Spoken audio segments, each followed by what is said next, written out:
Last night at the 2022 Game Awards show, Soulslike fans have been waiting for brand new games. I know we got Elden Ring, and I know we've got Dark Souls, and we've got Bloodborne, and we got other games that we can play to our heart's content. But we've been waiting on something brand new. And as of last night, fans got what they were looking for. I got what I was looking for. A follow-up to one of my favorite games of all time, Remnant from the Ashes.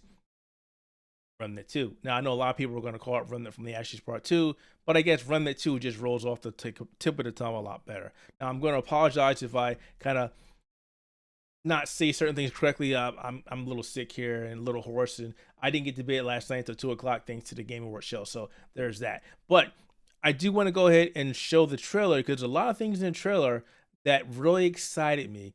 And when we started watching this trailer pop up, I was like, this looks familiar.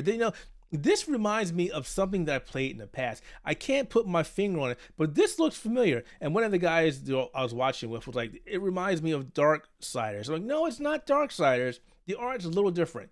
You can always tell when a game is being designed that the developers put a little bit of flair that looks completely different. Maybe similar, but not exactly the same. That's what I felt watching this. So let me go ahead and start this trailer here. Hopefully I don't get a strike or anything.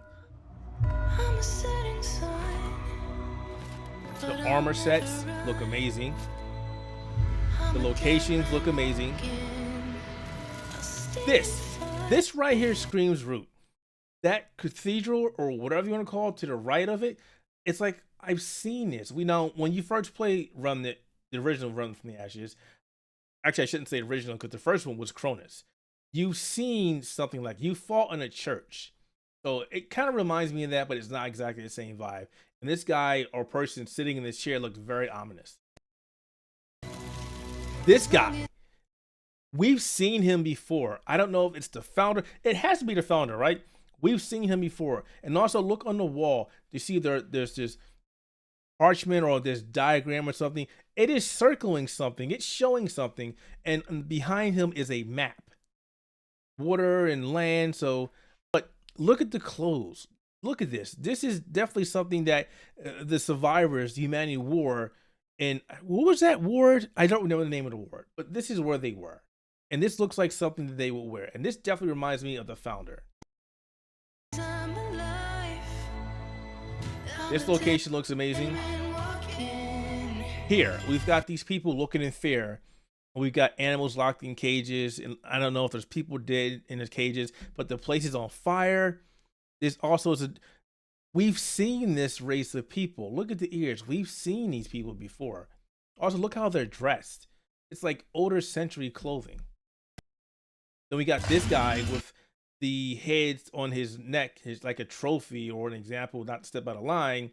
And we got this guy up here just dangling from the air. Or he's chained up, actually. On fire. Actually, if you go back to that. He's on a bonfire. Look at it. He's actually It's actually on top of a bonfire while the rest of the city or whatever it is on fire. And we got this person just standing on top of a smokestack or something. Sorry, my big head's in the way. And to the right or to the left of this, we can see this clock tower. And on this clock tower, there's a ladder and there's steps. Looks like it's something that we may be getting access to as we play the game. Also, what's up with that moon? It's just giving off this vibe that it involves something with the game.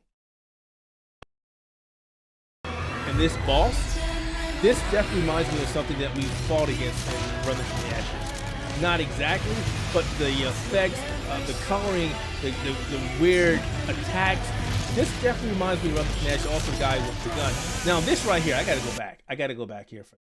I wasn't finished talking about this. The over-the-shoulder third-person shooting. We don't see many games like this anymore. And this was like, hey, this reminds me of Remnant from the Ashes, but I can't exactly be sure if this is Remnant or not, right? Then we get to this part, and I'm like, whoa, wait a second. This is like Bloodborne. Like, this guy's coming out of here. He looks like he looks like from Bloodborne. He's got the pizza cutter and everything. He looks crazy. He's got a mask on his face. And look at it, pizza cutter. It's the pizza cutter from Bloodborne and Elden Ring. It's literally that weapon. Come on, guys. But it's not Bloodborne 2. No, that would have been awesome if it was, right? But it's not Bloodborne 2. This guy is just like, I'm just gonna grab you and just hold you. Were there bow and arrows in Running from the Ashes? I don't recall. I thought it was just all guns. Well, melee and guns. This scene was cool. I feel like somebody's gonna help. This location reminds me of the labyrinth, but not exactly.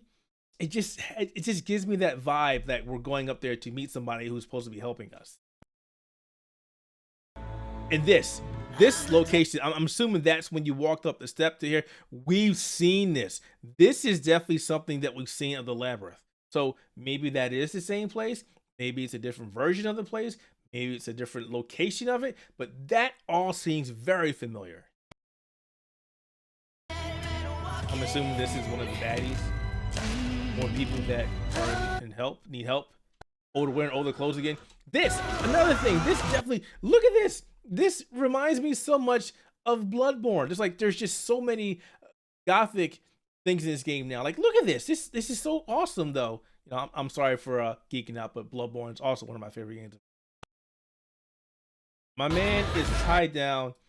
He's in a straitjacket, and he's laughing. He's giggling. He's got the muffle on his face. Everything. They're trying to take care of him. There's a bunch of more people in there. So I guess this is an asylum or something. Juggling person, pissed off person. This, I gotta go back to. This looks like the Root to a T. The design, the background, the creature itself.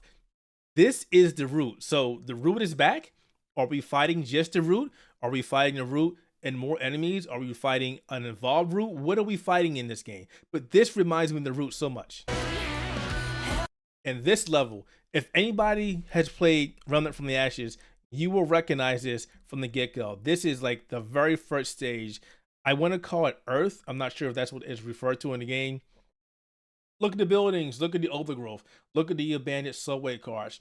This is the first level and Run It from the Ashes. And if it's not the first level, it is damn similar. The guy again definitely seems like the founder. I gotta go back and play it again because there was it Subject 2923 that we freed the founder, or was it Swamps of Chorus? I think it was 2923. I gotta go back and play it, but this looks like it's the founders, the same guy we saw at the beginning of the trailer.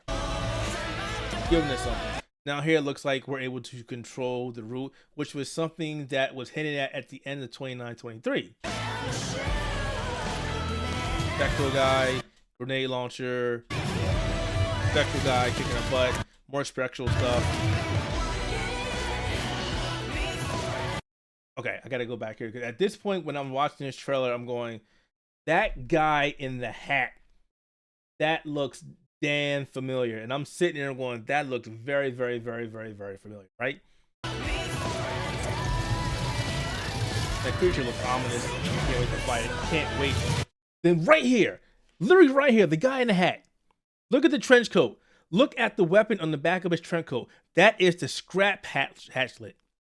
That is that is from Remnant from the Ashes. And I'm like, wait, this is definitely something Remnant from the Ashes. I'm like, is it a new DLC? You know, what exactly is it? Are they giving us a new game? They hadn't said anything about a new game. They've been quiet about this for quite some time. By the way, funny story, I was talking to one of the guys who worked on the game, and they've been working on this for 1.5 years. No idea how long this game's been in development, but Remnant from the Ashes was released back in 2019. So we have no idea how long they worked on that game. And I think Swamps from when was Swamps from, no, not Swamps from, when was 2923 Remnant released? I need to find that out. That was released because I reviewed it out the Outerhaven. That was released on 2020. Okay, so that means that they could have been working on this game while they finished up Subject 2923. Regardless, this game's been in development for quite some time. Definitely looks like the Root. That is the Root to a T. This area, this guy. I'm done. Run that from the Ashes Part 2, guys. Remnant 2. This looks freaking amazing. I'm sorry if I sound excited. I'm sorry if I'm fanboying. Like I said, this is one of my favorite games of all time, and I'm really glad to see that we're getting a follow-up to this game. I really can't, like I said, I've got like 170 some hours on the PC version of this game. I've got like over 80 hours on the Xbox version, and I think I've got like 50 or 60 on the PlayStation version. I played on all different platforms because I got friends on the PC, I got friends on the Xbox, and I got friends on PlayStation. Obviously, I reviewed the game as well, so I had to check out the game on every platform just to see how, any differences. Regardless, this is a reaction trailer, and this is my reaction. I don't do reaction videos. I said this yesterday doing the Armored Core 6, and this Game Awards show, I wasn't going into it really thinking much about anything, but wow, we've got Remnant from the Ashes Part 2, or Remnant 2, guys. Gunfire is delivering. They are delivering. We're getting this game in 2023. Xbox Series X, PlayStation 5, and PC. No PlayStation 4, no Xbox One. I know a lot of people are going to get upset when I say this, but thank God. Cross-gen games are not very good. I shouldn't say not very good. That's not proper English. They're bad for progressing games. If you want to see amazing graphics and whatnot, do you want to continue that on the new generation or current generation of consoles, or do you want to go back to making sure that older generation can play it while also holding back new generation? I mean, if I was a developer, I would not hesitate. Like, you know what? New generation, sorry, old generation, you had your time in the sun. Move over, old man. The future is here. Point to forget that reference. Yeah, I'm looking forward to this. I'm going to be covering this game as much as possible, as well as Armored Core 6. I'm going to have my hands busy this upcoming year. I am going to be harassing Gunfire Games as much as possible to get as much information about this game as I can. But we're not probably going to get anything before end of this year, just because they just revealed this. They're probably hammering it away, but I am going to try my darndest. If anything, this game probably won't come out till like summer of next year. But we've got E3 2023 that I'll be going to, and also E3 2023, which will be happening in June, which I'll be going to. Unless the game comes out before then I'm going to scrap all my plans and just stay home and play this game. That is it, folks. I would love your comments. I would love to talk about this game. Definitely leave those comments, and I'll get back to you as possible. Thanks for watching this video. Be sure to check out all the great content here we have on our YouTube channel. Also, check out our great content over at the Outerhaven channel. Be sure to like and subscribe, and we'll see you next time. More great gaming content. I promise.